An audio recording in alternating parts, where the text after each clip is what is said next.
হালখাতা হালখাতা হালখাতা শুরু হতে যাচ্ছে আগামীকাল থেকে মানিক চেয়ারম্যানের বাড়িতে হালখাতা হালখাতা হালখাতা শুভ হালখাতা নির্বাচনী হালখাতা শুরু হতে যাচ্ছে আগামীকাল থেকে হালখাতা হালখাতা হালখাতা নির্বাচনী হালখাতা।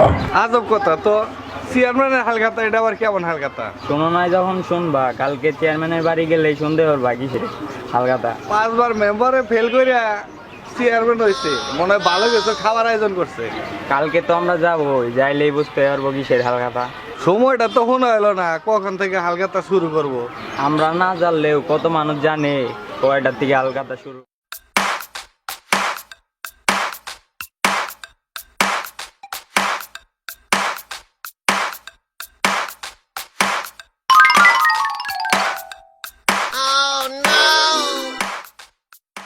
চেয়ারম্যান সাহেব, হালকা দাম কথা বলে আমাদের দাওয়াত করলেন, আর পান সুপারি দিয়ে আমাদের বিদায় করতেছে।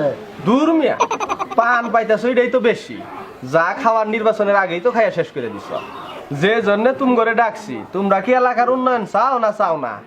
এটা কি কোন চেয়ারম্যান সাহেব, আমরা তো এলাকার উন্নয়নের জন্যই আপনাদের চেয়ারম্যান বানাইছি। এই বিষয়টা আমি মাইনে নিতে পারতাছি না। কারণ তোমরা যদি এলাকার উন্নয়নই চাইতে, তাইলে যে প্রার্থীর কাছে ভোট বেচলানি না। তোমরা তো নির্বাচন পাও না, মনে করো যে কামাইয়ের খেত পাইছো। তোমরা যদি এলাকার উন্নয়নই চাও, তাহলে ভোট দিলে বেচলানি না। ওই সব কথা বাদ দেও।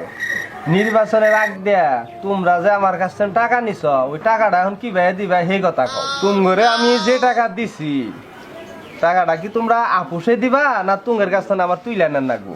তুঙ্গেরে আমি যারে যা টাকা দিছি সব হিসাব আমার এই খাতার মধ্যে লেখা আছে। ওই কি চেয়ারম্যান সাহেব? আমি কারোর নাম বলতাছি না, এটা হইলো তুঙ্গরে সম্মানার্থে। যদি টাকা পয়সা তোমরা ঠিক মতো না দাও, ওই হালখাতার কার্ডের মধ্যে টাকার অঙ্ক বসায় কার্ড কিন্তু বাড়িতে ঠিকই পাঠায়। আমরা চেয়ারম্যান সাহেব ইউনিয়নের উন্নয়ন চাই। আমরা যে প্রার্থীর কাছ থেকে টাকা নিয়ে ভোট দেই, এটা একটা জঘন্য অপরাধ, জঘন্য কাজ। হ চেয়ারম্যান সাহেব, আমরা প্রার্থীর কাছ থেকে নির্বাচনের আগে টাকা নেই দিকে পাশ করে আর এলাকার উন্নয়ন করে না। আমাদের ভুল হয়ে গেছে চেয়ারম্যান সাহেব। ঠিক আছে, তোমরা যে ভুল করছো, ভুল আমি মাফ করে দিলাম। তবে তোমার কাছে আমার একটা অনুরোধ, বাকি জীবনে নির্বাচন আসলে এই চেয়ারম্যান প্রার্থী, মেম্বার প্রার্থী, এমপি প্রার্থী কারো কাছ থেকে টাকার বিনিময়ে ভোট বিক্রি করবা না। যোগ্য প্রার্থী দেখে তারে ভোট দিবেন, যোগ্য চেয়ারম্যান বানাবেন, এলাকার উন্নয়ন হবো। আচ্ছা যাই, যা হওয়ার হয়েছে, এখন আমরা সকলে মিলে এলাকার উন্নয়ন করার চেষ্টা করবো। আপনারা কি সবাই রাজি আছে?